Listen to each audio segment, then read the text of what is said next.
Hello everyone, thanks for joining me today. In this video, I'm going to show you how to change the address bar location in the Microsoft Edge mobile app.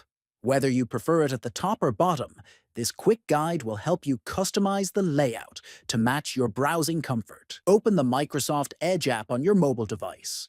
Look to the bottom right corner of the screen and tap the three-line menu icon.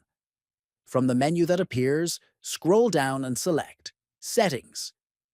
Inside the Settings menu, tap on Appearance and Layout. Now, tap on Address Bar to open the positioning options. Finally, choose your preferred location, either top or bottom, based on what works best for you.